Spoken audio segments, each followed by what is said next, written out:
Bah ouais, non mais carrément. Bon, après je me fais pas trop d'illusions. Je pense que là, pour choper un title shot avec Kamaru Usman, ils vont devoir encore un petit peu ramer les deux, mais c'est intéressant parce que comme tu l'as dit, ils ont la particularité d'appartenir au top 10 sans avoir été battus par Kamaru Usman, ce qui devient une incongruité dans cette catégorie, il faut le dire. Et au-delà de ça, ils sont surtout les deux une bonne lignée de victoires. Hein. Je pense que Chiesa, il est sur 4 victoires d'affilée en... D'ailleurs, il me semble qu'il est invaincu en welterweight, je Complètement pense. invaincu en welterweight, qui est ça. Et Luque, 3 victoires, dont un très très bon combat. Je pense le dernier combat intéressant de Tyron Woodley, où franchement, Tyron Woodley m'a surpris.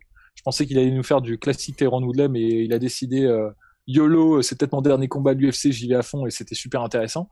Donc ouais, on a là c'est des combattants qui sont très intéressants à regarder, hein, ça c'est sûr. Michael Chiesa parce que il se transforme en lutteur grappleur étouffant. Et c'est un modèle qui est toujours intéressant parce qu'il a la capacité de le faire. Alors, pendant longtemps, c'était son style. Hein. Il a jamais été très très bon debout et ça a toujours été un grappleur, mais il s'épuisait, il se tuait en fait à rester en lightweight. Je pense que depuis qu'il est monté en welterweight, il est plus à l'aise. Le cutting est moins rude et donc il peut plus faire jouer sa physicalité qu'il ne pouvait le faire en lightweight. Donc c'est très intéressant. Il étouffe les gens. Alors après, c'est intéressant pour moi qui aime bien les styles comme ça très définis, tu vois, c'est un peu rétière sécuteur. Moi, j'aime bien ça, tu vois. Après, je vais pas mentir, je pense que les gens qui sont un peu plus, qui sont moins spécialisés, qui sont moins des consommateurs avertis de MMA vont peut-être s'ennuyer en regardant Michael Chiesa parce que c'est pas un mec qui recherche activement la finition et qui recherche activement à terminer le combat. C'est plus un combattant de contrôle et ça, je dis ça de manière la plus polie qui soit. D'autres personnes pourraient dire que c'est un blanket wrestler. Bon, j'irai pas jusque là parce qu'il cherche quand même à améliorer sa position et tout, donc on va pas dire ça. Mais c'est vrai que c'est peut-être pas le profil le plus intéressant à regarder. C'est pour ça que je pense qu'il va ramer avant d'avoir un title shot. Mais là, il est contre de toute façon un adversaire qui lui, pour le coup, assure le spectacle à chaque fois. Vicente Luque, enfin, j'adore ce mec parce que, enfin, j'adore. C'est rare que je dis que j'apprécie quelqu'un, mais j'adore cette façon de combattre parce qu'à mon avis, c'est complètement archaïque et complètement obsolète aujourd'hui. Enfin, obsolète, non, mais d'une autre époque, en fait. Aujourd'hui, dans une ère où on a des sportifs de plus en plus professionnels qui cherchent de plus en plus à gagner, tu vois, en termes de points, en termes de je gagne un round, je gagne un autre round et j'essaie de maximiser mes chances de gagner. Vicente Luque, il est pas du tout comme ça. Lui, c'est je vais te mettre KO, quoi.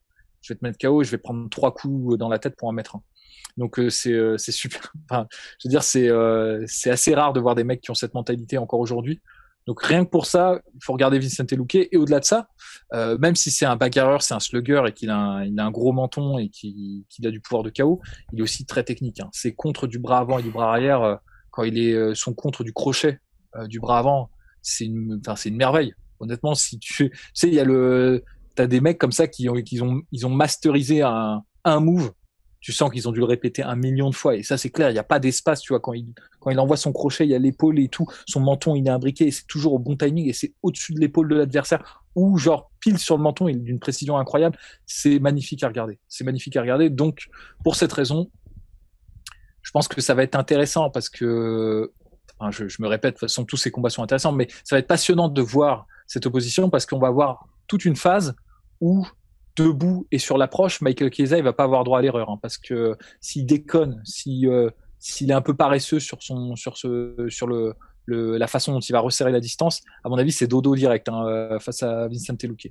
Ensuite, après, une fois que le clinch est installé, qu'on est contre la cage, je pense que c'est une confrontation qui va plus avantager Michael Chiesa, même si, il faut pas il faut pas oublier que Vicente Luque a comme partenaire d'entraînement Gilbert Burns, et qu'il a l'habitude, à mon avis, de se parer de cette manière-là avec quelqu'un qui a aussi un gros jeu en grappling et un gros jeu en lutte.